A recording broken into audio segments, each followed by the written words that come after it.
For as long as I can remember, when I get cold, I've shivered. It was always just something that happened.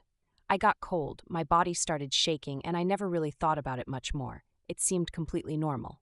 It happens to all of us. But one day I realized something. I never ask a very simple question. Why do I shiver when I get cold? I knew what happened. I get cold. I shiver. But I had no idea how it happened. What was happening in my body that created shivering? Why my body responded that way? I wanted to know the scientific reasons behind it. Let's see what scientists discovered. Before scientists could answer why we shiver, they first had to answer a much simpler question. What exactly is shivering? That may sound obvious today, but for a long time people only knew what they could see. When someone became cold, their body started shaking. The movement was easy to observe, but the source of that movement wasn't yet fully understood. Was the entire body somehow vibrating, or was a specific tissue producing the shaking? Early physicians and physiologists began investigating the problem by carefully watching people during cold exposure. They could see the repeated movements and even feel muscles tightening beneath the skin as people shivered. Since skeletal muscles are responsible for producing movements throughout the body, researchers suspected they were also responsible for shivering. As physiology advanced, scientists were able to test that idea more directly. They used electromyography, or EMG, a technique that records the tiny electrical signals muscles produce when they contract. During cold exposure, EMG showed bursts of electrical activity occurring at the exact same time as the visible shaking. The evidence confirmed that shivering wasn't the body randomly vibrating at all. It was thousands of rapid, involuntary contractions of skeletal muscles occurring throughout the body. Scientists had now identified what shivering was, but they still didn't know why the nervous system would deliberately activate muscles every time the body became cold. That question became the next stage of the investigation. Now that scientists knew shivering was caused by rapid, involuntary muscle contractions, they faced a much bigger question. Why would the body deliberately make muscles contract when it gets cold? There were several possibilities. Maybe shivering was simply an unavoidable consequence of being cold.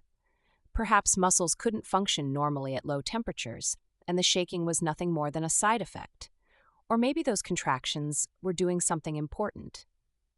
The only way to find out was to measure what happened inside the body while people were shivering. Researchers brought volunteers into carefully controlled cold environments where they could safely lower body temperature without causing harm. As the volunteers began to shiver, scientists monitored several physiological changes at the same time. They recorded the electrical activity of the muscles to see how intensely they were contracting. They measured oxygen consumption because active muscles need more oxygen to produce energy. They measured metabolic rate to determine how much energy the body was using. And they measured heat production to see whether those muscle contractions were changing body temperature. The results revealed a clear pattern. As shivering became stronger, oxygen consumption increased.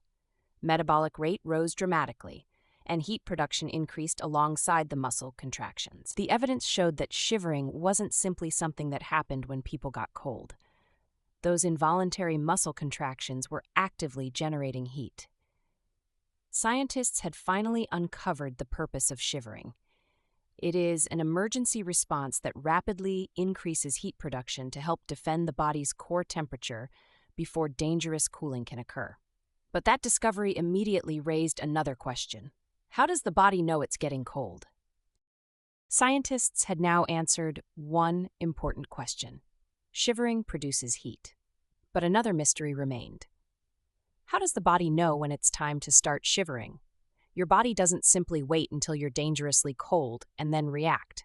Instead, it is constantly gathering information about temperature. Researchers discovered that the skin contains specialized sensory receptors that respond to changes in temperature. Some receptors become more active as the skin cools, while others respond to warmth. Together, they provide the nervous system with a continuous stream of information about the environment around you. Scientists demonstrated this by exposing different areas of the skin to controlled cooling while monitoring the body's responses. They found that even relatively small decreases in skin temperature could increase the activity of cold-sensitive nerve fibers. Those electrical signals travel through sensory nerves to the spinal cord and then to a region deep within the brain called the hypothalamus, the body's primary temperature-regulating center. What surprised researchers was that the body doesn't rely only on core temperature. Information from the skin gives the brain an early warning that heat is being lost to the environment. That allows the body to begin preparing protective responses before core temperature has dropped to dangerous levels. In other words, your body isn't simply reacting to the cold, it's anticipating what continued heat loss could do if nothing changed. That early warning system gives the body valuable time to defend one of its most tightly controlled conditions, a stable core temperature. But detecting the cold is only the beginning. The brain still has to decide what to do with that information. How does the brain make us shiver? Detecting the cold was only the first step. The brain still had to decide what to do with that information. Scientists eventually traced the pathway responsible for triggering shivering. At the center of that pathway is the hypothalamus, a small region deep inside the brain that acts as the body's thermostat. It constantly compares information arriving from the skin with the body's preferred core temperature. When the hypothalamus determines that heat is being lost faster than it can be replaced, it doesn't simply recognize the problem, it begins organizing a response. Researchers discovered that the hypothalamus sends signals through regions of the brainstem and then down the spinal cord. Those signals reach motor neurons, the nerve cells that directly control skeletal muscles throughout the body. Motor neurons normally activate muscles when you decide to move, like standing up or lifting your arm. During shivering, something very different happens. The command doesn't come from conscious thought. It comes automatically from the brain's temperature regulation system. As those signals reach thousands of muscle fibers, the muscles begin contracting and relaxing rapidly without you making a single decision. You can't simply decide not to shiver because the movement isn't being generated by your conscious mind. It's a protective response initiated by the nervous system itself. Scientists had now uncovered another piece of the puzzle. The brain wasn't just detecting the cold, it was actively coordinating one of the body's emergency survival responses. But another mystery still remained. The muscles were contracting rapidly. How did those contractions actually produce heat? Scientists had now traced the entire pathway leading to shivering. The skin detected the cold. The hypothalamus recognized the drop in temperature. The nervous system activated skeletal muscles. But one important question still remained. How do contracting muscles actually warm the body? To answer that question, scientists looked inside the muscle cell itself. Every time a muscle contracts, it needs energy. That energy comes from a molecule called ATP, or adenosine triphosphate. ATP acts as the immediate energy source that allows the proteins inside muscle fibers to pull against one another and generate force. As researchers studied how muscles use ATP, they discovered something remarkable. Not all of the energy released from ATP becomes movement. During a typical muscle contraction, about 20 to 25% of that energy is converted into mechanical work, the force that allows you to move your body. The remaining 75 to 80% is naturally released as heat. This isn't unique to shivering. It's true every time your muscles contract. When you walk, climb stairs, or lift something, your muscles are always producing heat. Most of the time, you simply don't notice it because the contractions are brief and spread throughout the day. Shivering changes that.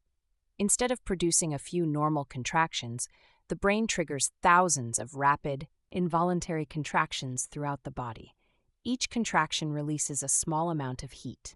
Together, those tiny amounts add up, allowing the body to generate enough heat to slow the loss of core temperature. Scientists had uncovered another remarkable adaptation. The body wasn't creating a special heating system. It was using a property muscles already had. When survival depends on producing heat quickly, your muscles become temporary biological heaters. Why is protecting core temperature so important? Scientists had now discovered how shivering produced heat. But that raised another question. Why is keeping the body warm so important? Researchers discovered that the human body works best when its core temperature stays close to 37 degrees Celsius, or 98.6 degrees Fahrenheit. At that temperature, the brain, nerves, muscles, heart, and the thousands of chemical reactions happening every second can all function normally. The body doesn't wait until that temperature becomes dangerous. Its first response to the cold is to reduce heat loss by narrowing blood vessels near the skin, a process called vasoconstriction. By sending less warm blood to the skin, the body slows the loss of heat to the environment. If that isn't enough, the nervous system activates shivering while core temperature is still close to normal. Scientists discovered the body begins producing additional heat before reaching the danger zone. Clinical hypothermia begins when core temperature falls below 35 degrees Celsius or 95 degrees Fahrenheit. Below that point, enzymes work less efficiently, nerve signals slow, muscles lose coordination, reaction times increase, and thinking becomes progressively impaired. As core temperature continues falling, the heart and other vital organs also become increasingly affected. Scientists realize something remarkable. Shivering isn't a last resort. It's an early survival response designed to help prevent the body from ever reaching those dangerous temperatures. How effective is shivering at keeping us alive? Scientists had now discovered why the body begins shivering before core temperature reaches dangerous levels. The next question was obvious. How much protection does shivering actually provide? To answer that, researchers measured how much heat the body could produce during shivering and compared it with normal resting conditions. The results were remarkable. Depending on the intensity of the shivering, heat production could increase by 2 to 5 times above the body's resting metabolic rate. Few survival responses can increase energy production so dramatically in such a short period of time. Those rapid muscle contractions generate enough heat to slow the fall of core temperature, giving the body precious time to respond to the cold. But scientists also discovered something equally important. Shivering is extremely expensive. Every contraction consumes ATP.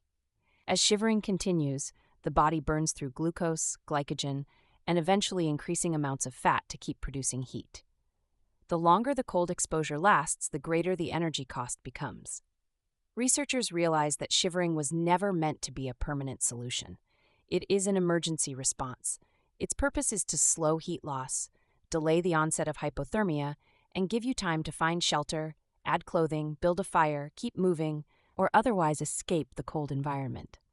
Scientists had uncovered another important piece of the survival story. Shivering doesn't eliminate the danger. It buys time to survive it. How did shivering help our ancestors survive? Scientists had now uncovered how shivering works, how much heat it produces, and why the body activates it before core temperature becomes dangerous. The final scientific question was no longer about physiology. It was about survival. Why would evolution preserve such an energy-demanding response? Researchers studying human physiology and evolution realized that shivering was never meant to eliminate the cold. It was meant to buy time. Long before insulated clothing, heated homes, and modern transportation, cold exposure was a constant challenge. A sudden drop in temperature could quickly reduce coordination, slow thinking, and make it harder to travel, hunt, gather food, or find safety. Individuals who could generate extra heat before hypothermia developed had an important advantage. They could continue moving. They could continue thinking clearly. They had more time to reach shelter, build or maintain a fire, stay with their group, or wait for environmental conditions to improve. Over thousands of generations, those extra minutes could mean the difference between surviving and not surviving. Scientists believe that protecting core temperature long enough to remain functional increased the chances of survival and ultimately the chance of passing those traits to the next generation. Shivering wasn't designed to make life comfortable. It helped make survival possible. But perhaps the most remarkable discovery isn't shivering itself. It's what shivering reveals about the human body. What does shivering reveal about the human body? By the end of their investigation, scientists had answered every major question about shivering. They discovered what shivering was. They learned how the body detects falling temperatures. They uncovered how the brain activates muscles without conscious control. They explained how muscles transform chemical energy into heat. They measured how much heat shivering can produce, and they showed how that extra heat helped our ancestors survive long enough to escape the cold. But perhaps the most important discovery wasn't about shivering at all. It was about the human body itself. Scientists realized the body doesn't simply react when something goes wrong. It constantly monitors the environment. It gathers information every second. It predicts when conditions are becoming dangerous, and it activates protective responses before serious damage occurs. Shivering is one example. Sweating is another. Increasing your heart rate during exercise, closing a wound after an injury, fighting an infection, they all follow the same principle. The body isn't waiting for failure, it's constantly working to prevent it. Shivering revealed something much bigger than a way to stay warm. It revealed how the human body quietly coordinates multiple systems to protect life itself. What did I learn from all this? When I started asking why we shiver, I thought I was looking for a simple explanation. Instead, I discovered an incredible story. Scientists didn't just explain why my body shakes when I get cold. They revealed a hidden survival system, one that detects the cold, protects my core temperature, coordinates my brain, nerves, and muscles, and quietly begins working long before I realize how much is happening inside me. I've experienced shivering my entire life, yet I never stopped to ask why. Now, every time I get cold, I'll remember that what feels like a simple reaction is actually the result of a survival system shaped over countless generations of human evolution for adaptation. And I can't help but wonder, how many other remarkable survival systems have I experienced my entire life without ever stopping to ask why? Adaptation is survival.